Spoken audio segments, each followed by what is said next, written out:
Namaste, and welcome to Satsang. And welcome to this beautiful temple of light.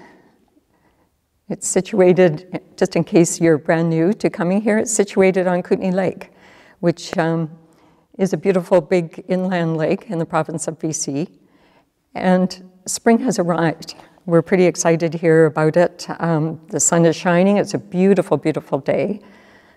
Lots of our flowers are starting to bloom. The garden is starting to show us that there's a bountiful harvest coming. And the altar even shows us, reveals some of the flowers that are starting to bloom at this time of the year. So thank you for joining us. And my name is Swami Padmananda, and it's a privilege to be here with you. Thank you. Namaste.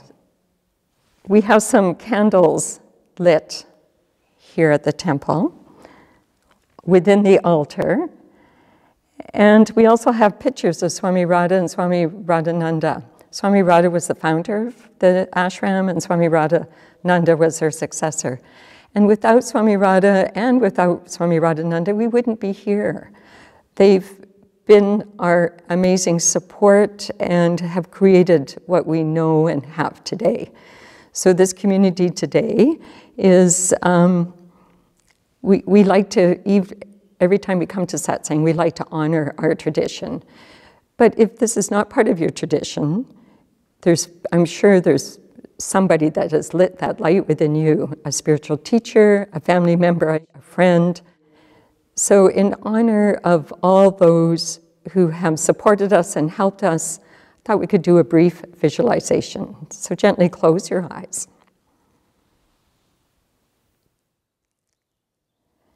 And bring your mind's attention to your spiritual heart center in the middle of your chest.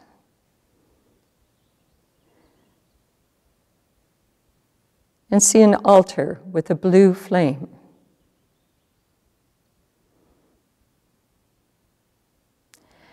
And then see your family, your friends, your teachers, and gently place this blue flame on top of each person's head, in gratitude for all the support, the encouragement, and the wisdom they have shared with you.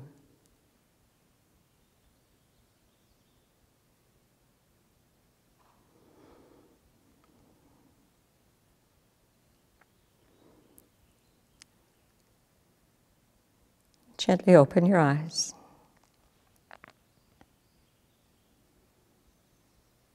with deep gratitude.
So the next part of satsang is we chant a mantra. And as a community, we chant, and this morning it's going to be to Tara. And the words are Om Tara, Tu Tare, Tu Re, Soha. And Tara is the goddess of compassion, and she's highly revered in Tibet. And she is known for her compassionate being, in the sense that often we see her, an image of her, she has a foot that is protruded from the statue, and it indicates that she's ready to come up to our aid or support whenever we call on her. So she's incredibly responsive to our needs. So Om Tara, Tu Tare, Tu Re, Soha.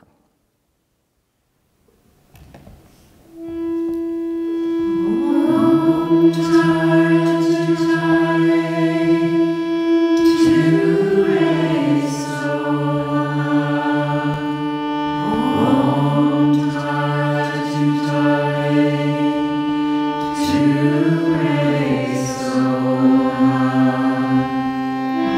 Om Tara, Tu Tare,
So for the last 2 or 3 weeks, I've been reflecting on responsibility. And then I kept getting an image of a time many, many years ago where I was part of an incident response practice at a mining community. And so I kept thinking, why is this old memory coming up? And then I started thinking of responding and questioning, how do I respond? You know, in the news and on many articles that I've been reading, we hear about responders, incident responders, health responders in this time of COVID, this new world, and how we're recognizing and honoring them. And then, so I kept thinking, well, how am I responding to all this? And so it became a focus for myself. And I always find that if I have a focus, then I'm bringing that intention into my day. So I thought I'd share some of the things that I've noticed over the last few weeks. And one of the big things was that if I'm centered and calm and in a really good place, I respond according to my ideals. I can be kind and I can be patient and all the things that I would like to see myself. But then if I'm not in that place, the one strong feeling that came forward was impatience. So I started focusing on impatience and recognizing that the opposite of impatience was patience. And I discovered that to be patient, I had to understand the impatience within myself. And I started looking around and I discovered many simple little tiny ways that I found myself being impatient. And it was the impatience that took me off that beautiful, calm, relaxed, centered, listening, being connected place that I really want and aim towards and move towards. So then I thought of Divine Mother. And maybe if that's not a term for you, you can think of your higher self or your intuition. And the minute I become impatient, I'm staying with that just as an example, I lose that connection to my intuition, to my higher self, to Divine Mother. It's like, here she is phoning me, ding, ding, ding, ding, ding, and the line's busy, I am not able to respond. And she's generous, and she takes her responsibility seriously. She responds all the time, like Tara responds. She's got a foot ready to respond. So that became my inspiration to continue exploring and to find the subtleties of it and find and discover ways that I can sort of move through those times when the line is busy between me and my higher self. And what I've discovered, and it's not discovered, it's rediscovered, that this community, no matter where I am, here I happen to be in this community, but if I lived with my family or years gone by where I worked, I had an arena to practice the responding like those responders did. So here it's Karma Yoga. Here it's living in a community. When I was raising a family, it was my family environment. When I was working, it was my work environment. Those were the fields, if you want to call it, where I could keep practicing. Practicing. Because those incident responders, ambulance people, first aid people, doctors and nurses in emergency rooms, they practice, they study, they work hard at it. So I am reminded that to live my ideals, I need to keep working and practicing and practicing and practicing. And I love Karma Yoga for that. But an integral part of Karma Yoga, because it's so real, is I need to spend some time reflecting at the end of my day. How did this happen? Where was I impatient? When did I drop my personal needs and was able to step forward for somebody else and be there for someone else? So exploring the victories and the different ways that I can keep gaining information and knowledge and practice and take that into my next day, my next opportunity. So I thought what we could do is a little practice together. And this requires you to close your eyes and think of yourself as light. So breathing, inhaling and exhaling.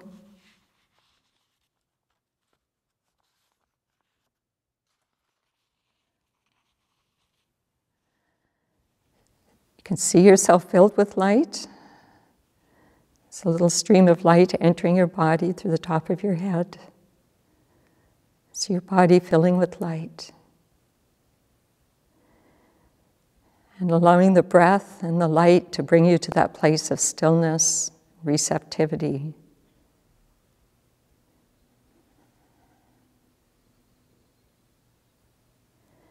Creating sacred space within yourself, within your mind, within your body.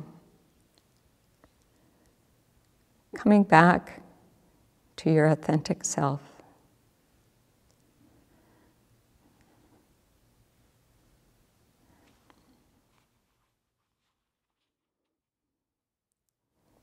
Be still and know.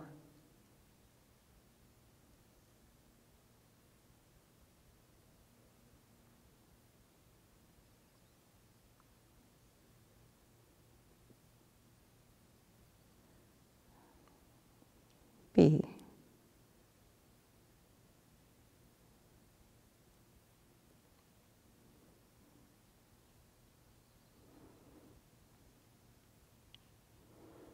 And then bring your attention and awareness back to the room,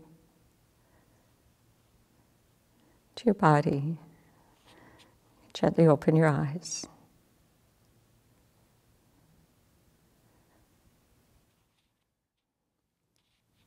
So that phrase, be still and know, is what I keep calling on when I find myself not so still, not so knowing, not so connecting. Namaste. 'Tis a gift to be simple, 'tis a gift to be free, 'tis a gift to come down where we ought to be. And when we are in the place just right, we will be in the valley of love and delight. When true simplicity is gained, to bow and to bend, we will not be ashamed.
So another ritual in Satsang is prasad, and it's sweet.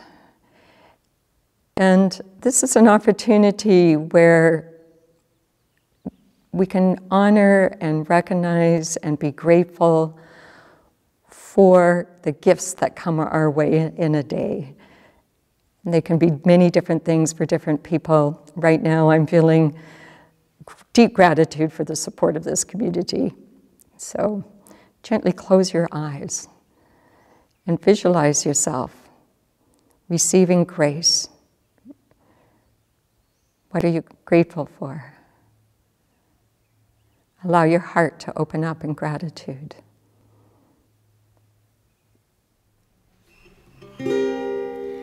Namo.